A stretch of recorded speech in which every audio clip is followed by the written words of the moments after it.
Assalamualaikum sahabat tani. Untuk mengatasi hama wereng yang perlu kita lakukan pertama-tama yaitu merubah pandangan kita terhadap ancaman hama wereng ini. Kita harus merubah pandangan bahwa hama wereng itu nyata adanya dan mengancam tanaman padi kita setiap saat.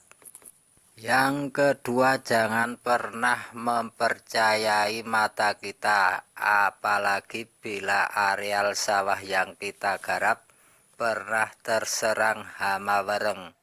Karena jika hama wereng sampai kasat mata, berarti kita telah gagal dalam mengatasi hama wereng ini. Meskipun hama wereng yang telah menyerang itu dapat diobati, tetapi hasil panen tak akan pernah sama lagi. Dan jangan tergiur oleh cara-cara instan yang ditawarkan pihak manapun bahwa hama wereng ini dapat diatasi dengan hanya 1 kali semprot. Karena untuk mengatasi hama wereng ini diperlukan kesigapan, konsistensi, dan pantang menyerah. Berikut ini kami akan berbagi pengalaman bagaimana cara mengatasi hama wereng terbaik menurut kami. Ini adalah inovasi dari senior-senior kami. Tentu saja usaha ini tidak mudah dan memerlukan kesungguhan Anda. Dan perlu kami garis bawahi bila daerah atau sawah Anda rawan terhadap serangan hama wereng, Anda tidak dapat menggarap sawah seperti pada umumnya sawah yang tidak rawan terhadap hama wereng. Anda harus selektif dalam memilih bibit, yaitu utamakan bibit-bibit yang tahan wereng dan tidak disukai oleh wereng. Begitu pula dalam hal pemupukan harus tepat dan terukur. Utamakan untuk mengurangi jumlah prosentase urea, karena dengan urea tanaman akan menjadi empuk dan disukai wereng. Dalam hal serangan hama wereng ini biasanya kita hanya fokus pada hama werengnya saja. Padahal dalam hal ini ada 2 komponen, yaitu wereng dan tanaman yang diserang. Seperti kita ketahui bahwa hama wereng ini menyerang tanaman padi kita dengan cara menghisap cairan tanaman padi. Oleh karena itu, selain memberantas hama wereng, kita juga harus memperkeras tanaman padi kita.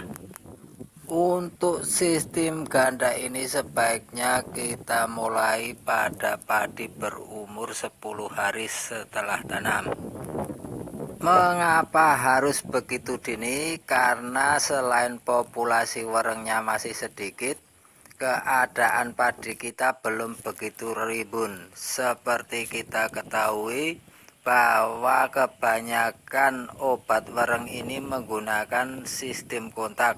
Jadi dengan keadaan padi yang belum rimbun, maka wereng ini akan mudah dijangkau dalam penyemprotan.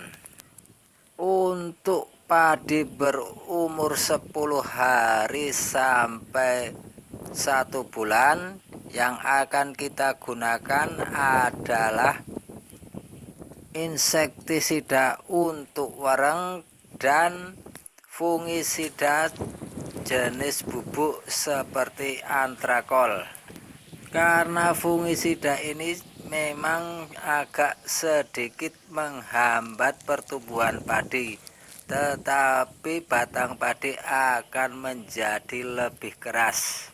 Selanjutnya, untuk penyemprotan padi umur 1 bulan sampai 50 hari, kita dapat penyemprot dengan menggunakan insektisida anti wereng ditambah dengan fungisida dosis tinggi seperti skor misalnya dengan setengah dosis anjuran. Dan pada padi berumur 2 bulan kita dapat menggunakan insektisida anti wereng dan fungisida dosis tinggi secara full. Setelah umur 60 hari masih nyata adanya serangan wereng ini dan biasanya tidak ada, maka kita dapat menggunakan insektisida anti wereng secara tunggal. Begitulah masukan dari kami. Soal intensitas penyemprotan ini tergantung dari kesanggupan Anda. Tentu saja dalam hidup kita tidak dapat menggenggam semuanya. Untuk mendapatkan sesuatu kita harus mengorbankan sesuatu yang lainnya seperti tenaga, pikiran, dan biaya. Terima kasih telah menonton dan semoga dapat menjadi masukan bagi Anda dalam hal mengatasi hama wereng. Sampaikan kritik dan saran, sebab puji-pujian hanya untuk Tuhan Esa semata. Assalamualaikum warahmatullahi wabarakatuh.